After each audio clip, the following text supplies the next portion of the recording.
사계절은 인생에 많은 교훈을 줍니다. 인생의 연수를 건강 나이로 80으로 이렇게 보는데 80을 좀 나눠 보면은 20세까지를 봄으로 생각할 수 있고 40세까지를 여름이라고 할 수 있고 60세까지를 가을이라 할 수 있고 80 이제 이후는 겨울의 인생이다라고 나누어 볼 수 있습니다. 그리고 인생의 그 속도가 자동차 속도하고 비슷하다 그러는데 20대는 20km로 달리고 40대는 40km로 달리고 그리고 60대는 60km로 달리고 80대는 80km로 달린다. 그 계절마다 다 특징이 있지만은 가을은 봄, 여름을 결산하는 그런 계절인 것입니다. 그러니까 봄에 무엇을 얼마나 심었느냐에 따라서 또 여름에는 그 심은 것을 얼마나 잘 가꾸었냐에 따라서 가을에 결실의 열매가 달라진다라는 것입니다. 그래서 그 결실의 열매에 따라서 겨울이 행복해질 수도 있고 겨울이 근심과 걱정이 되어지는 불행해질 수도 있다라는 것입니다. 분명한 것은 자연의 이런 계절이든지 내가 살아온 인생이든지 반드시 때가 되면 결산할 때가 있다라는 것입니다. 그 결산의 중간 평가를 우리는 그때마다 자기를 점검해 볼 수 있습니다. 학생들 같은 경우에는 뭐 이렇게 중간고사도 있고 기말고사도 있고 또 이렇게 고3 같은 경우에는 이제 3학년이 되어지면은 수능 시험을 통해서 자신을 한번 평가해 볼 수가 있습니다. 또 직장인들 같은 경우는 직장에서 그 근무 성적에 따라서 고가 평가에 따라서 그래서 뭐 이렇게 성과금이 주어질 수도 있고 또 여러 가지 진급에 반영이 되기도 합니다. 그래서 미국의 아브라함 링컨은 남자는 40이 되면은 자기 얼굴에 책임을 져야 된다라는 말을 했습니다. 무슨 말인가 하면은 40세 이전의 삶이 40세로서 이제는 그 틀이 형성이 되어졌다. 그 40세의 그 얼굴은 앞으로 자기 살아갈 인생의 작은 축소판이다라는 것입니다. 이런 그 얘기가 오늘 우리가 읽었던 본문에 마태복음 13장에 나와 있습니다. 그래서 가을은 바로 결실의 계절이다. 우리가 가을하면 딱 떠오르는 것이 어떤 뭐 추수 또 열매 또 결실.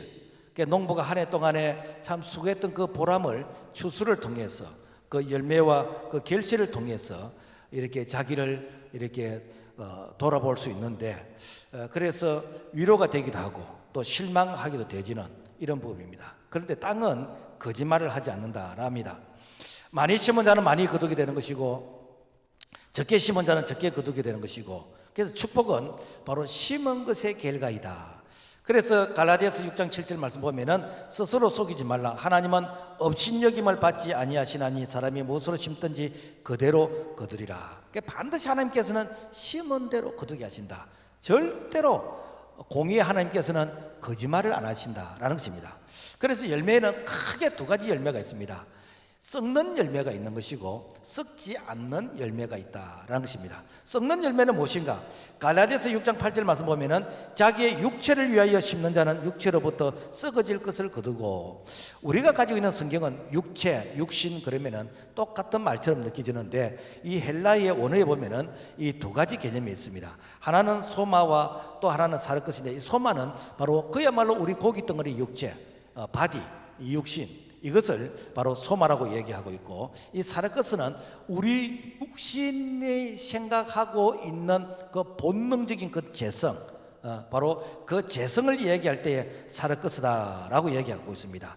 그래서 로마서 8장 6절의 말씀 보면은 육신의 생각은 사망이요 영의 생각은 생명과 평안이라. 그러니까 육신의 생각이 무엇인가 이게 사르컷 이게 바로 재성이다라는 것입니다. 그래서 우리가 예수 믿기 전 우리가 구원받기 전 우리의 마음을 다스리고 있는 이 육신의 생각 그 본능적인 생각 바로 쾌락과 정욕적인 자기중심적인 이런 생각 이것이 바로 사르컷의 재성인데 그래서 갈라디아서 5장 19절의 말씀 보면은 육체의 일은 분명하니 곧 음행과 더러운 것과 호색과 우상 숭배와 주술과 원수 맺는 것과 분쟁과 시기와 분냄과 당 짓는 것과 분열함과 이단과 투기와 술 취함과 방탕함과 그와 같은 것들이라. 이런 일을 하는 자들은 하나님의 나라의 유업을 받지 못할 것이요, 그래서 이런 일을 하는 자들은 바로 이 사르커스, 이 육체를 위해서 심는 자인데, 이런 육체를 위해서 심는 자는 반드시 썩어진 것을 거두게 된다라는 것입니다.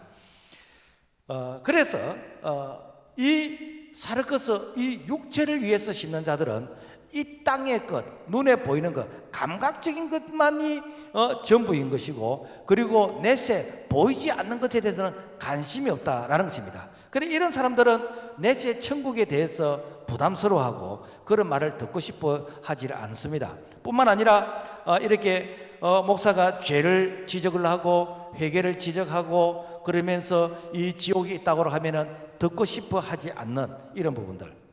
그래서 언제부턴가 한국 이 교회 강단에서 이 죄, 회개, 지옥 설교가 사라져 버렸습니다. 왜? 부담스러워하니까, 듣기 싫어하니까.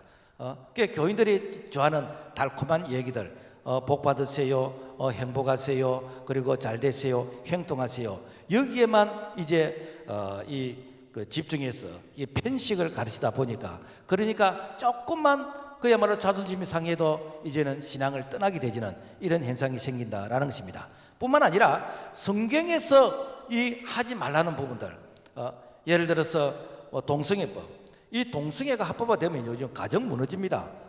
이제는 사회가 무너지게 되는 것입니다. 그런데도 불구하고 일부 단체의 그런 어떤 그 주장들, 정치인들이 표를 의식해서 그들의 이 얘기를 들어주게 되지면은 여러분요, 앞으로 가정 통제가 안 됩니다. 여러분 생각해 보세요. 아들이 이렇게 아들을 며느리라고 데리고 오고, 딸이 이렇게 딸을 사위라고 데리고 오고, 그러면서 이제 자녀들에게 동성애를 가르치고, 이 사회가 건전한 사회가 되겠습니까? 뿐만 아니라 나쁜 차별 금지법, 여러분 차별하면 안 됩니다. 그러나 나쁜 차별이 있습니다. 그거는 무엇인가? 우리가 복음을 전하는 거, 이거는 기쁜 소식인데 그것이 나쁜 차별이 됩니다. 그래서 앞으로 복음 전하는 것도 허락을 얻어야 되는데, 여러분 예수님께서 땅까지 복음 증거를 해내셨는데 우리가 눈치 보면서 복음을 전하는 거, 이거는요 여러분 역차별입니다. 이거는 종교차별인 것입니다. 뿐만 아니라 교회 폐쇄법, 여러분 국가에서 하라는 거 하지 않으면 교회가 폐쇄되지는 이런 부분들, 예수님께서 내 교회를 세우리라고 말씀하셨고 우리에게 교회를 세우라고 사명감을 주셨는데, 여러분 정부가 교회를 통제한다는 거, 여러분 이거는 전체주의에서 있을 수 있는 그런 일들이고 이런 잘못된 것이죠. 그런데 이런 부분들을 얘기하면은 그야말로 이렇게 교인들이 부담스러워하기 때문에 이런 말을 하면 안 된다라는 그런 생각을 가지고 있는 자들, 여러분 이것은요 교회를 비즈니스로 생각하는 것이지 교회를 주님의 교회, 이 하나님의 교회라고 생각하지 않습니다. 제가 이렇게 지난주에 이 총회를 참석하면서 이렇게 이 목사님들과 이게 대화를 하는 가운데서 다른 동네는 이런 말 자체를 안 한대요. 이런 말을 하면은 교인들을 싫어하고 교인들 떨어지기 때문에 이런 말을 하는 것 자체가 세련되지 않는 그런 목소리로 취급받기 때문에, 심지어는 이렇게 동성애가 잘못됐다, 이 말을 우리 SFC 보고 하라 그러니까 이 말을 안 하는 거요. 이 말을 안 해. 그래가지고 총에서 난리가 났습니다. 그래 말하는 게 고작 하는 것이 인터넷에 올려놨습니다. 그 말이 그렇게 어렵습니까? 동성애가 잘못됐단 말 한마디 하면은 여러분 내가 무슨 돈이 듭니까? 무슨 어떤 인격적인 손상이 있습니까? 싫어하는 사람 때문에 안 하겠다는 거요. 이게 오늘날 여러분 학원 복음화를 주장하는 사람들의 그들의 사고인 것이고, 그리고 이 교회 분위기입니다. 여러분 이것이 무엇인가? 사르커스, 재성을 가지고 그야말로 이렇게 인기 중심으로 그야말로 눈에 보이는 것만이 전부라고 생각하면서 이 내세의 소망과 이 천국과 지옥을 가르치지 않는 이 무서운 죄가 바로 오늘 썩는 열매를 가르치는 오늘 우리 사회의 현주소이다라는 것입니다.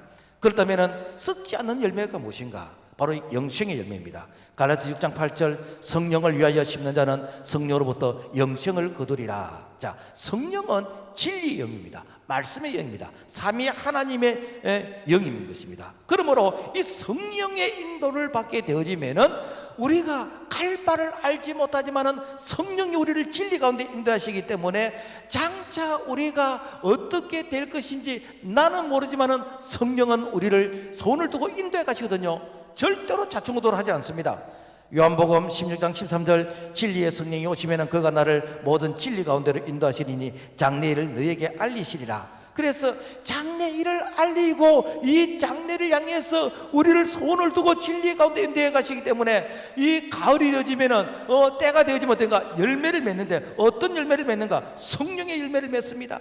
그래서 갈라디아서 5장 22절 오직 성령의 열매는 사랑과 희락과 평과 오래 참음과 자비와 양성과 충성과 온유와 절제니 무엇입니까? 내가 성령의 다스림, 성령의 통제, 성령의 인도를 받게 되어지면은 그야말로 썩는 열매를 맺는 것이 아니라 영생의 열매를 맺는 것이고 썩지 않는 열매를 맺어간다는 것입니다. 뿐만 아니라 인격의 변화가 일어납니다. 고린도서 5장 17절 그런즉 누구든지 그리스도 안에 있으면 새로운 피조물이라 이전 것은 지나갔으니 보라 새 것이 되었도다. 성령께서 우리의 마음을 변화시키는 것이요, 여러분 사람의 떡을 통해서 논리적인 그런 이론과 그런 어떤 이 교육을 통해 사람이 변화되는 것이 아니고 사람의 마음이 바뀌게 하는 것은 성령이 하시는 일입니다. 뿐만 아니라 성령의 충만을 받게 되지면 내가 이 땅에 살면서 천국의 눈이 열리게 되는 것입니다. 이 사도행전 7장 55절 스데반이 성령이 충만하여 하늘을 우러러 주목하여 보라 하늘이 열리고 인자가 하나님 우편에 서신 것을 보노라. 무엇인가? 내가 이 땅에 살지만은 나는 영 안이 열려서 천국을 바라보는 것이요. 이게 무엇입니까? 바로 영생의 열매, 썩지 않는 열매, 이 성령의 인도함을 받는 사람들의 그런 삶이다라는 것입니다. 누가복음 16장에 보면은 부자와 나사로 얘기가 나옵니다. 이 부자는 그야말로 날마다 고운 베옷을 입고 그리고 화로운 그런 잔치를 베풀면서 이 땅에 사는 것이 천국이에요. 그래서 이 부자는 천국에 대한 관심이 없어. 그런데 그 부잣집에서 이 잔치날 이 음식 쓰레기로 나오는 그 쓰레기 같은 것을 주워 먹는 바로 이 나사로는 자가 있는데 이 나사로는 가난하고 병들고 거지입니다. 그런데 이 부자도 어느덧 죽게 되어졌고 이 거지 나사로도 어느덧 죽게 되어졌습니다. 그런데 이 지옥에 보니까 이 부자가 가 있는 거예요. 천국에 보니까 나사로가 가 있어. 우리가 얼핏 생각하면은 와 부자로 살면은 지옥 가는가 보네. 절대 아닙니다. 여러분 부자로 살면서 천국 가세요. 내가 가난하게 거지처럼 살면은 불쌍해서 동정심에서 천국 보내느냐? 절대 아닙니다. 여러분 가난하게 거지처럼 살지 마세요. 자, 그렇다면은 무엇 때문에 천국과 지옥이 나눠졌는가? 이 땅 위에 살아가면서 내가 이 천국을 소망하면서 내가 믿음으로 천국을 바라보면서 믿음 준비한 사람은 부자로 살아도 천국 가는 것이고 내가 부자로 살아도 천국을 소망하지 않는 사람은 바로 그 사람은 지옥 간다라는 것입니다. 그러므로 말미암아 오늘 우리는 정말 부자로 살면서 나사로처럼 천국 가는 그런 천국을 준비하는 영생의 이 소망을 가질 수 있기를 주의 이름으로 부탁을 드립니다. 그래서 봄, 여름, 가을, 겨울이 있는데 우리 인생에도 내가 알지 못하는 때에 추수 때가 온다는 거예요. 그래서 알지 못한 때 계절은 이렇게 착착착착 진행이 되어가지만은 우리 인생은요, 여러분 젊다고 오래 사는 법이 없고 연세가 더 있다고 빨리 세상 떠나는 법이 없습니다. 언제 우리의 추수를 요구할 때 모릅니다. 그렇기 때문에 우리는 평소에 늘 우리는 영생의 열매, 평소에 늘 썩지 않는 열매를 맺기 위해서 우리가 믿음으로 걸어갈 수 있기를 주님의 이름으로 부탁을 드립니다. 자, 그래서 가을에는 추수꾼을 보내달라. 마태복음 9장 37절 이에 제자들에게 이르되 추수할 것은 많대. 자, 예수님이 추수할 것이 많대요. 그래서 그럼 도대체 예수님께서 뭐 농사를 지으셨나 뭐 농부이셨냐? 그게 아니고 추수의 대상이 예수님이 바라보는 대상이 따로 있다는 것입니다. 예수님은 사람을 바라볼 때 구원받은 사람과 구원받지 못한 사람, 그러니까 구원받지 못한 사람은 영적으로 추수해야 될 그런 추수의 대상으로 본 것입니다.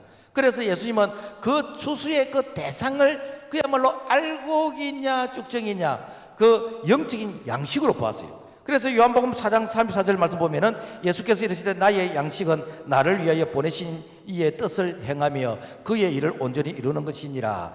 너희 눈을 들어 밭을 보라 휘어져 추수하게 되었도다. 그 예수님께서는 휘어져 추수할 곡식을 보면서 이 곡식이 나의 양식이라고 생각을 했습니다. 그렇다면 오늘 우리에게도 여러분요, 내가 추수해야 될 대상이 있는 것이고 그 추수의 그 대상을 그야말로 내가 채워야 될 양식인 것입니다. 히딩크 감독이 16강을 통과하고 나니까 나는 배고프다 그랬잖아요. 그러면 진짜 헝그리 배가 고팠느냐? 아닙니다. 나는 16강에 내가 만족하지 않다는 겁니다. 나는 8강과 4강을 올라갈 것이라는 것입니다. 이것이 배고프다는 것입니다. 우리 예수님께서도 나는 이렇게 배고프다. 뭔가 내가 추수할 이 양식이 있는데 이 양식을 위해서 우리 예수님께서 이 추수꾼을 보내달라고 말씀하시는 것입니다. 자, 그렇다면은 여러분, 오늘 우리 가정에도 추수의 대상이 있죠. 믿지 않는 남편이라든지 아빠라든지 친지라든지 또 직장에도 보면은 이렇게 안 믿는 그런 친구들, 직장 동료들, 이 장류 인구가 한 15만이 넘게 되는데 적어도 이렇게 한 15만 명이 추수의 대상입니다. 그러니까 우리 예수님께서 이 장류를 바라보시면은 휘어져 추수할 곡식이 널려져 있는데 너희들 지금 뭐 하고 있느냐라고 하면서 탄식하실 것입니다.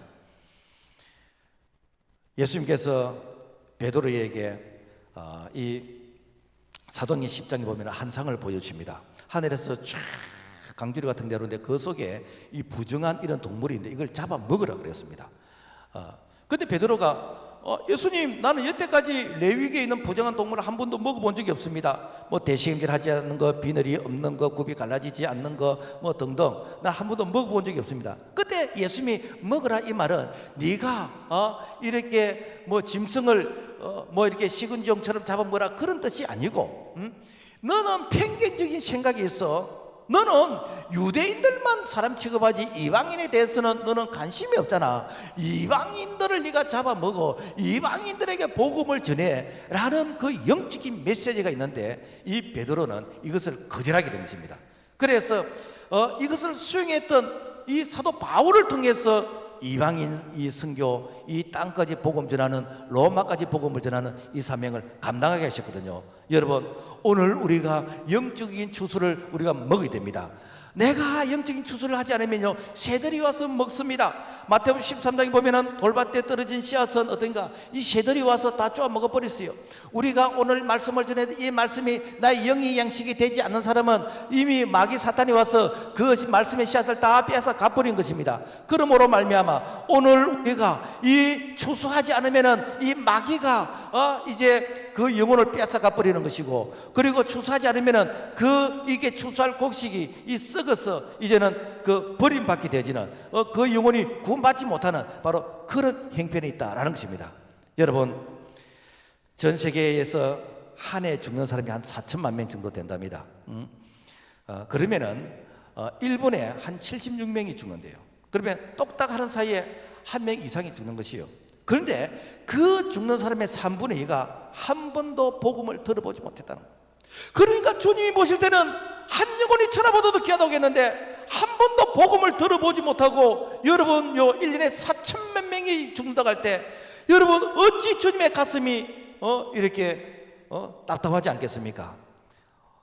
오늘 우리가 정말 이 휘어져 추수할 곡식을 바라보면서 주님의 심장을 가지고 정말 저 영혼에게 내가 복음을 전해서 한 영혼을 구원해야 되겠다는 이런 사명, 오늘 우리가 휘어져 참 추수할 곡식을 영적인 안목으로서 바라볼 수 있기를 주의 이름으로 부탁을 드립니다.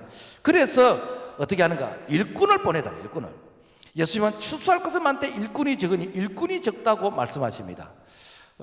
통계청에 보니까 대한민국 인구가 한 5,100만 명쯤 이렇게 됩니다. 그런데 그 5,100만 명 중에서 이 종교를 한번 쭉 나눠보니까 기독교인이 967만 6천 명, 한 19.7% 되지고, 불교가 761만 명, 한 15.5% 되고, 천주교가 389만 명, 한 7.9%가 됩니다. 자, 그렇다면은 복음을 듣지 않고 아직까지 구원받지 못한 영혼이 여러분요 4천만 명이 넘습니다. 이 4천만 명이 넘는 이 사람들을 바라볼 때에 휘어져 추수할 곡식인 것이고, 그 곡식이 그야말로 새들이 그걸 다 빼앗아 가고 있는 것이고, 그 곡식이 떨어져서 그야말로 이 썩고 있는 그런 현실 가운데 있다라는 것입니다. 그래서 주님은 추수할 사람이 없다, 추수할 일꾼이 적다라고 하면서 이렇게 탄식하고 계신다라는 것입니다. 우리가 교회에서 가끔 이렇게 혼돈하는 게 있습니다. 직분과 일꾼은 다릅니다. 직분은 그 사람에게 어떤 역할을 맡긴 것이요. 그래서 집사의 직분, 뭐 이렇게 권사의 직분, 뭐 장로의 직분, 역할을 맡긴 것입니다. 일꾼은 무엇인가? 일꾼은 그 직분 중에서 내가 우선순위가 바로 하나님의 나라를 위해서, 내가 복음을 위해서, 주님의 몸된 교회를 위해서, 그 우선순위가 바로 하나님의 나라를 위한 그런 가치관을 가진 자가 일꾼인 것입니다. 그러니까 여러분요, 아무리 사람이 많아도 그 사람들이 일하는 게 아니고 일꾼이 일한다니까. 우리 교회도 보면은 뭐 이렇게 무슨 일한다 보면 늘 하는 그 사람들이 와, 보면은 늘 그 사람들이 와서 반복되게 하는 거예요. 왜? 일꾼이기 때문에. 그래서 주님은 사람을 찾는 게 아니고 일꾼을 찾는 거예요. 왜? 일꾼이 일당백을 하기 때문에. 뭐 일꾼이 안 되면 여러분 이 해방꾼은 되면 안 돼. 이 구경꾼이야 말꾼이 되면 안 되고, 우리는 어떻게 해서든지 내가 주님이 쓰시는 일꾼이 되려고 애를 써야 되는데, 이 일꾼은 태어나는 게 아니에요. 일꾼은 만들어지는 것입니다. 예수님께서 3년 6개월 동안 이 제자들을 이렇게 훈련을 시켜서 그들을 일꾼을 만들어서 이 일꾼을 파송시키면서 이 일꾼을 통해서 세계 복음화의 그런 비전을 바라보셨거든요. 자, 이 일꾼이 얼마나 중요하냐 하면은요, 이 신들러 리스트라는 이 영화를 보면은 2차 대전 당시 이 폴란드의 신들러라는 이 사람이 그 독일 나치 그런 당원입니다. 그런데 당시 이 독일 이 군인들이 이 유대인들을 아주 잔혹하게 학살을 하는 것입니다. 심지어는 600만 명을 가스실에 넣어가지고 학살을 시키는 것이요. 그런데 내가 나치 독일 군의 그런 신분이지만은, 그런데 저거는 잘못됐어. 그냥 민족이 다르다 해가지고 유태인들을 무참하게 몇백만 명을 살해시키는, 이거는 잘못되었어. 그래서 내가 어떻게 해서든지 그 유태인들을 좀 구해줘야 되겠다라고 해서 자기의 전 재산을, 그야말로 돈을 끌어모을 수 있는 것만큼 다 끌어모아가지고 이게 한 사람이 유태인들을 이렇게 구해준데 1100명을 구했습니다. 나중에 2차 대전이 끝나고 나서 참 그분에 의해서 이렇게 이 죽음의 위기를 모면하게 된 이 사람들이 이제 돈을 모아서 그분의 이 무덤을 폴란드에 이렇게 장례를 치른 게 아니고 예루살렘 그 감람산에다가 이제 무덤을 만들어 놓고 이스라엘 사람들이 이렇게 참배를 한다라는 것입니다. 그러니까 이스라엘 사람들은요, 역사의 교훈을 함부로 그들이 보내질 않습니다. 우리가 성경에 보면 부림절이 있잖아요. 이렇게 하만이 모르드게를 죽이려고 하다가 유대인들을 다 죽이려고 하다가 결국엔 지가 죽게 되어지는 이제 그런 경우인데, 그래서 참 그 부림절을 우리가 잊지는 말자, 이렇게 해서 지금도 우리나라처럼 강복절 같이 그렇게 그들이 지키고 있는, 지금도 이 신들러 리스트에 대한 교훈을 그들이 이렇게 가슴속에 고마워하면서 간직하고 있다라는 것입니다. 여러분, 가을에는요 추수하라고 우리에게 정말 덥지도 않고 춥지도 않고 그리고 날씨도 여러분 사계절 중에서 제일 좋습니다. 하늘은 높고 마른 살찐다. 정말 날씨가 좋잖아요. 습도가 없으니까 뭐 이렇게 더워도 그렇게 이게 끈끈하지도 않고. 그런데 이 가을은 짧습니다. 여러분 6월 달부터 6, 7, 8, 9 이렇게 되지만은 겨울도 뭐 이게 12, 1, 2, 3 뭐 이 정도 되지만은 가을은요 딱 30일밖에 되지 않습니다. 한 달밖에 되잖아요. 그래서 이 가을의 추수는 여러분요 딱 그 기간이 있습니다. 그 기간을 지나면은 추수를 못해요. 그래서 가을에는 뭘 해야 되는가? 여러분 추수를 해야 됩니다. 우리가 영적인 추수를 해야 됩니다. 보라 지금은 은혜 받을 만한 때요, 보라 지금은 구원의 날이다. 지금 하지 않으면 어쩌면 내일이 없을 수도 있습니다. 우리 교회에서 1년에 한 4차례 정도 1차 초청주일, 2차 초청주일, 3차, 4차가 있는데 3차가 이게 10월 30일이고 4차가 11월 7일인데 여러분 우리가 한 달 동안 열심히 추수해서 그 추수의 곡식을 우리가 하나님 앞에 영적인 추수로서 올려드릴 수 있는 이런 사명감, 우리가 일꾼된 이런 선한 욕심과 책임을 가질 수 있기를 주의 이름으로 부탁을 드립니다. 그래서 이 추수할 꾼이 없다고 주님께서 탄식하시는 거예요. 여러분요 항상 추수 때는 일꾼이 부족합니다. 뭐 요즘 아이들에게는 뭐 그런 것이 없지만은 제가 이렇게 70년대 학교 다닐 때는 가정학습이라는 게 있습니다.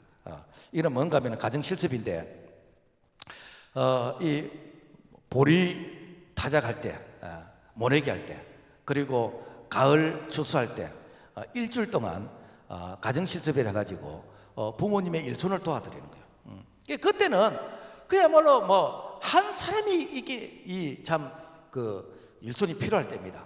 그러니까 어떻게 해서든 조금이라도 일손을 돕기 위해서 요즘처럼 이렇게 콤바인이나 이런 기기가 있는 게 아니고 전부 다 나트를 다 베었거든요. 나트를 베면서 보리 베고 이게 베어베기 하고 그 일일이 탈곡해서 다 이렇게 탈곡하고 그렇게 했거든요. 그러니까 그 추수 때는 일손이 부족하다고 해서 그야말로 가정실습을 해가지고 학교에서 일주일 동안 이렇게 추수하도록 보냈습니다. 여러분, 오늘도 우리가 일꾼이 부족합니다. 그래서 주님께서는 일꾼이 부족하기 때문에 너희들 참 직장에 이렇게 일주일 휴가 내서 전도하라고 하면은 뭐 누가 이렇게 순종하겠습니까? 그러나 내가 이렇게 퇴근하고 내가 저녁 시간에도 전도 못해. 내가 서울에 뭐 이렇게 동기 목사님 만나니까 자기 이게 교회는 직장인들은 저녁 전도를 만들었대. 그래서 저녁에 7시, 8시 그래서 저녁 전도를 해요. 여러분요, 우리가 여러분 마음만 먹으면 얼마든지 전도할 수 있습니다. 내가 직장 때문에 못한다, 그건 핑계입니다. 그렇다면 무엇 때문에 오늘 우리가 전도하는 이 일에 대해서 소극적이고 무엇 때문에 전도하는 일에 대해서 내가 헌신하지 않는가? 사람들이 생각할 때 내가 전도하면 내가 피곤하고 내가 시간 이렇게 이 낭비하게 되는 것이고 내가 전도하면은 내가 지갑을 열어야 되는 것이고 부담스럽다고 생각합니다. 여러분, 과연 우리가 전도하는 것이 부담스럽고 전도하면 우리가 손해보는 것입니까? No, 아닙니다. 골도서 9장 9절 모세의 율법에 곡식을 밟아 뜨는 소에게 망을 씌우지 말라 기록하였으니 하나님께서 어찌 소들을 위하여 염려하심이냐. 여러분, 요즘은 다 이렇게 뭐 트랙터가 이렇게 뭐 개운기가 일을 하지만 옛날에는 전부 소가 이렇게 밭을 갈고 다 했거든요. 저도 어릴 적에 이 소가 하는 것을 제가 이렇게 해보게 했는데, 여러분요, 소가 이렇게 이 농가리를 하든지 이렇게 이 밭가리를 하면 소가 여러분을 대고 너무너무 힘들합니다. 이럴 때는 1년 중에서 소가 가장 이렇게 영양가 있는 것을 먹습니다. 그래서 그 소가 일할 때는요, 가장 소에게 영양가 있는 것을 먹여요. 그리 해야 소가 이렇게 계속해서 힘을 얻어서 일을 할 수 있거든요. 그런 소에게 이 개입마개처럼 망을 안 씌운다는 것입니다. 여러분, 소도 일을 시키는 주인이 망을 씌우지 않는데 하물며 하나님께서 자기 백성에게 영혼 추수하는 일에 참여하는 자기 백성에게 여러분 어식주를 망을 씌우겠습니까? 그래서 이 마가복음 10장 29절의 말씀 보면은 예수께서 나와 복음을 위하여 집이나 형제나 자매나 어머니나 아버지나 자식이나 전토를 벌인 자는 현세에 100배나 받되 내세 영생을 받지 못할 자가 없느니라. 100배로 복을 주기나라. 이 100배라는 것은 내가 복을 주는지 안 주는지 한번 보라는 겁니다. 뿐만 아니라 내세 영생을 얻지 못할 자가 없다는 것은 이것은 구원의 확신이 확실하게 도장 찍힌 자라는 거예요. 내가 진짜 구원받았나 안 받았나 잘 모르지요. 전도해보면 압니다. 전도해보면요, 내 영적인 상태가 진단이 다 나오는 거예요. 그러면서 내가 전도해보면은 내 안에 있는 신앙의 고백이 녹게 되어 있습니다. 특히 뭐 적당하게 내가 이렇게 표정 가려고 이미지 가려고 여러분 그리 하지 마시고 내가 전도해보세요. 그러면은 내 자신이 그냥 평가가 되는 것이고, 뿐만 아니라 이렇게 왜 나는 뭐가 잘 안 될까? 여러분요, 자기 자신 한번 진단해보세요. 내가 생명을 살린 일에 관심을 가지고 있는지, 내가 생명을 살리는 이 영혼권을 위해서 얼마나 내가 시간을 투자하고 에너지를 투자했는지. 여러분요, 우리 하나님은 절대로 공짜 없습니다.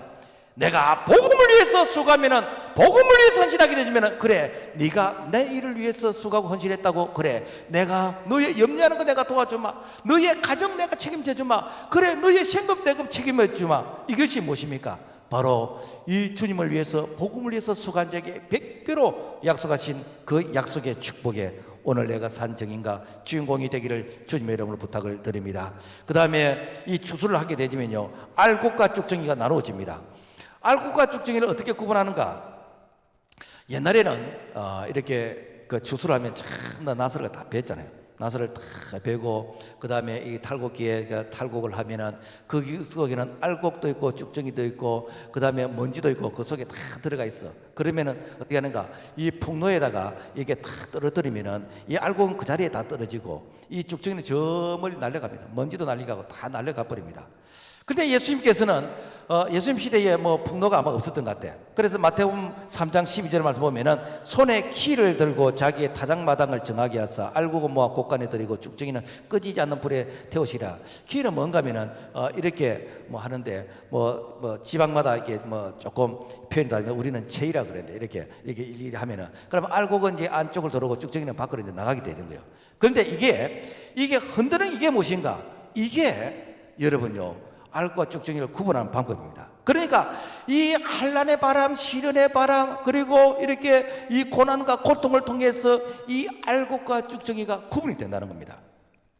여러분, 우리가 이렇게 추수도 이렇게 흔들어 보고 이렇게 바람에 날려보면은 알곡과 쭉정이가 구분되는데, 우리 하나님께서도 시대마다 알곡과 쭉정이를 구분하십니다. 개인적으로 구분하시고 민족적으로 구분하시고 역사적으로 구분하시는데, 이것이 그 시대의 환난이고 이게 재난이고 때에 따라서는 전쟁이고 경우에 따라서는 또 이렇게 전염병으로 하나님께서 시대마다 하나님께서 기지를 하신다라는 것입니다. 그래서 여러분요, 참새 한 마리도 하나님의 허락 없이는 떨어지지 않는데 어찌 여러분요 이 전염병이 그냥 우연이라고 하겠습니까? 사람들은 부담스럽고 뭐 다 이렇게 애매하면 다 우연이라고 말해버려요. 아닙니다, 여러분. 우연이 아닙니다. 전 세계적으로 여러분 이렇게 코로나가 임하는 이거, 여러분 하나님께서 시대마다 하나님께서 알곡과 쭉정이를 구분하는 방법인 것입니다. 다윗이 하나님이 하지 말라는 인구조사가 목사님 뭐가 그렇게 대단한데 인구조사 때문에 다윗이 이렇게 심판을 받았습니까? 다윗이 자기의 업적을 드러내기 위해서, 즉 하나님이 하신 것을 자기가 영광을 가르치려고 하는 그 교만으로 인해서 하나님께서 다윗을 심판하실 때에 어떻게 하시는가? 3일 동안 전국에 온여, 바로 이 전염병이 돼서 7만 명이 죽었다는 거예요. 여러분요, 우연이 아닙니다. 하나님께서는 그야말로 가라지가 너무 많을 때에 이 알과 쭉정이를 이렇게 구분해야 되겠다 라고 하실 때에 하나님께서 심판의 방법이 시대마다 다 있다는 것입니다.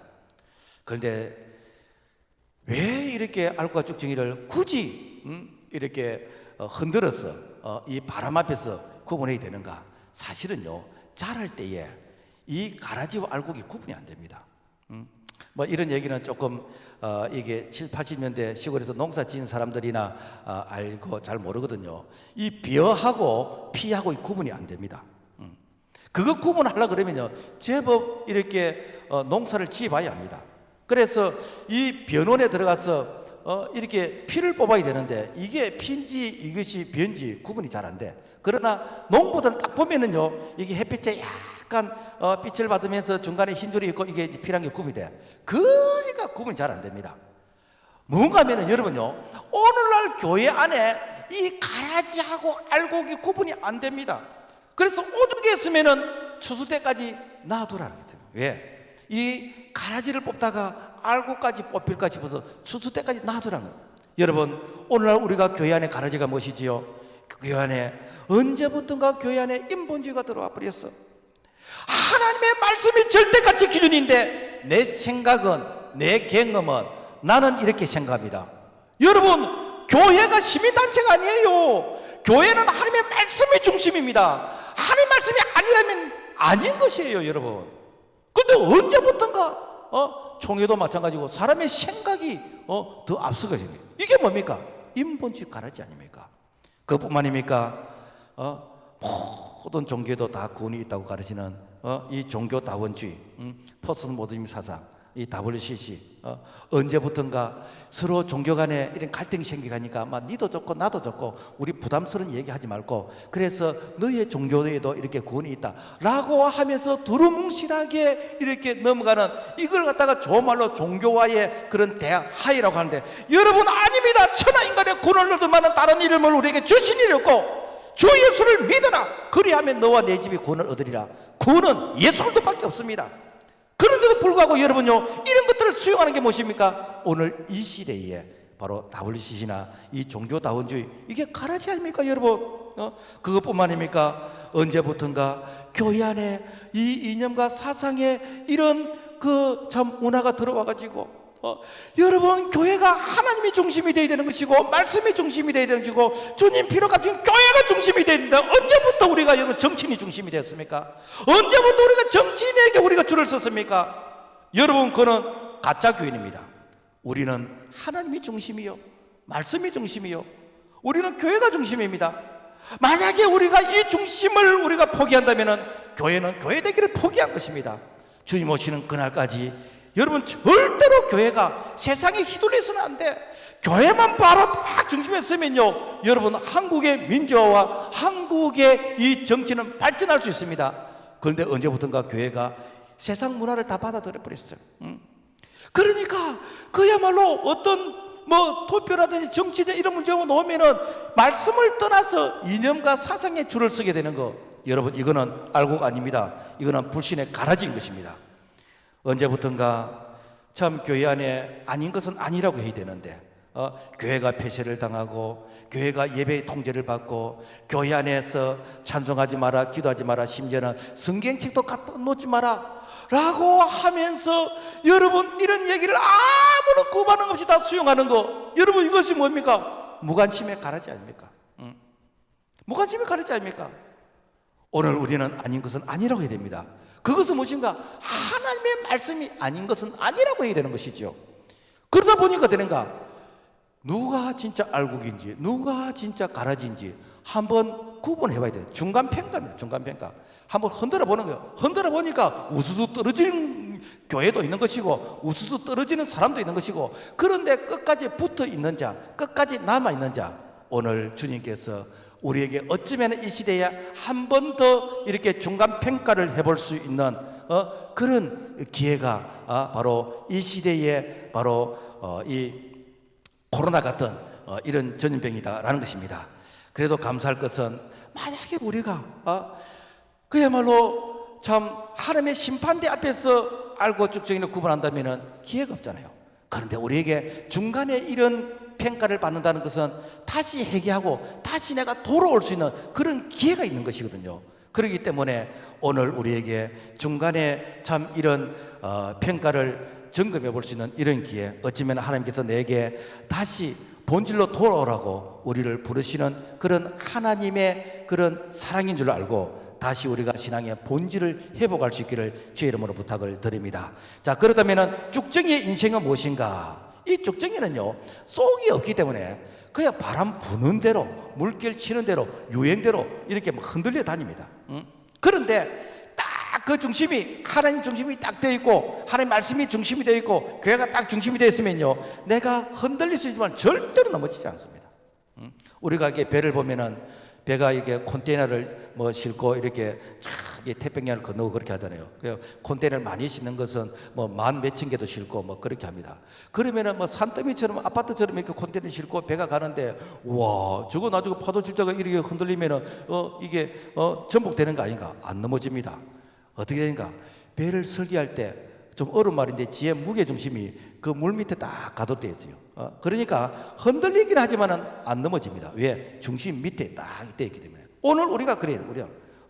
오늘 우리가 딱 중심이, 우리가 예수가 중심이고 우리가 말씀이 중심이고 주님이 세우신 교회가 중심이 되지만 아무리 한란과 시련과 바람이 불어도 흔들리시면 절대로 넘어지지 않습니다. 왜 그런가? 우리 속에는 예수 생명이 있기 때문에. 자, 그런데 이 말씀을 이렇게 농담으로 듣는 사람, 이 말씀을 한쪽 귀로 들고 한쪽 귀로 흘리는 사람, 이런 사람이 어떤 사람인가? 이런 사람은 속이 없는 사람이거든요. 그래서 창세기 19장에 보면은 천사가 소돔과 고모라에 가서 하나님의 심판을 경고합니다. 그때 롯의 사위들은 농담으로 여겼다. 왜 농담인가? 여태까지 그런 일이 없었다는 거예요.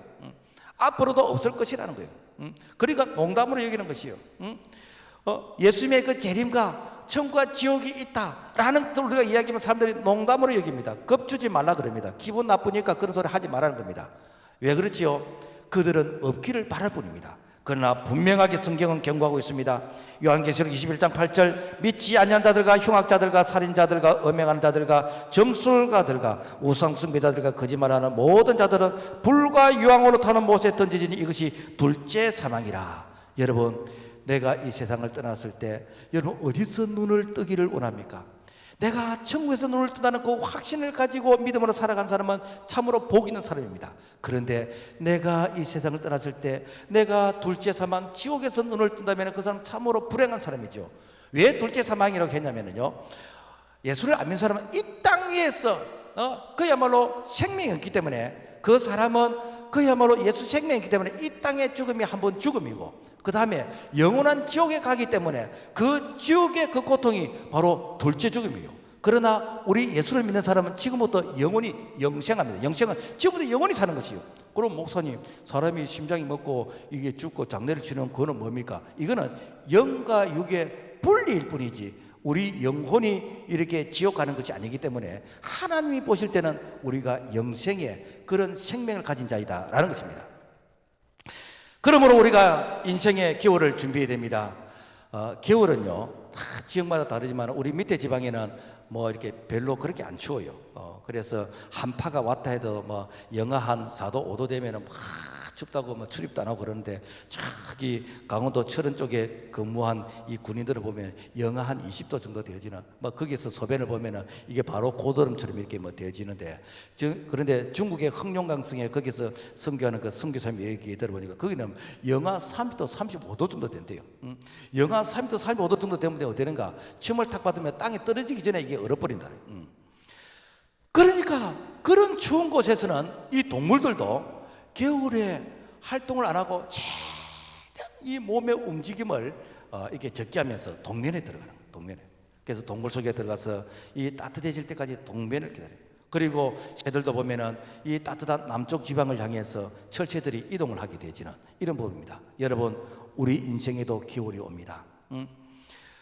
전도서 3장 2절 날 때가 있으면 죽을 때가 있으며 그래서 우리 인생에도 봄과 같은 인생, 여름과 같은 인생, 그런 가을 같은 그런 인생이 있지만은 분명한 것은 우리에게도 겨울이 있다. 동면과 같은 우리가 안식할 때가 있다라는 것입니다. 자, 그래서 오늘 우리가 겨울 같은 그런 이 안식의 때에 내가 정말 천국에서 영원한 안식을 누리려면 얼마나 복되겠습니까? 우리가 이제 안식을 그러니까 어떤 사람들은 목사님 그 천국 가면은 그 잠만 잡니까?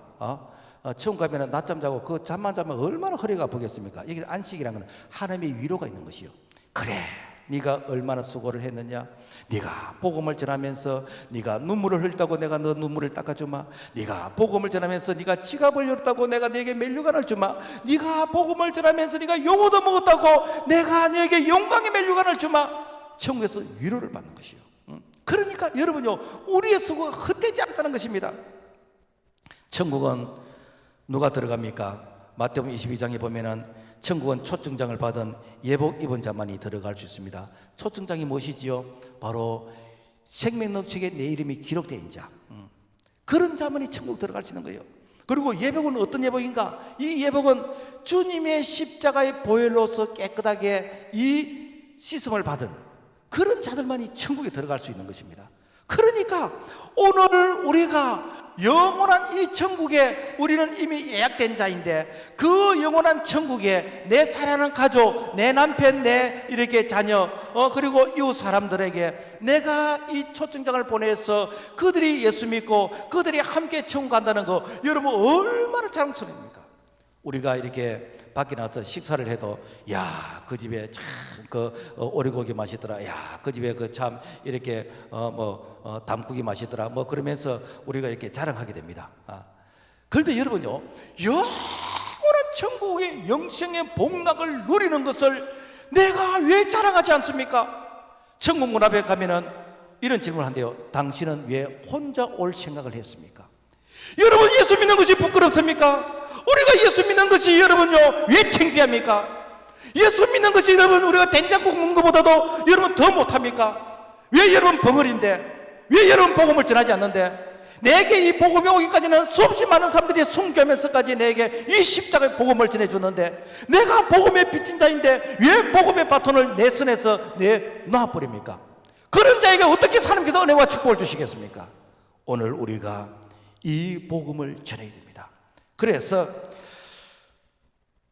이 천국은 정말 하나님께서 우리에게 그야말로 이 땅의 수고를 다 이 보상 위로해 주시는 것인데, 여러분요, 여름의 과일과 겨울 과일이 다릅니다. 뭔가 하면은 이 여름의 과일은 수박이나 참외나 뭐 이렇게 딸기나 이게 토마토 이런 것들은요, 이 땀 많이 흘린다고 이 수분이 많고 그 다음에 이게 뭐 달면서 그냥 먹고 이게 오래 보관이 안 돼요. 오래 보관하려면 다 썩어버립니다. 그런데 가을에 거두는 이 과일은요, 겨울을 이겨낼 수 있도록 보장용 이런 이 과일입니다. 그래서 뭐 감이나 사과나 밤이나 대추나 벼나 콩이나 고구마나 호박이나 이런 것들은 이 다 이렇게 겨울을 이길 수 있도록 오래 저장할 수 있는 그런 과일을 하나님이 주셨어요.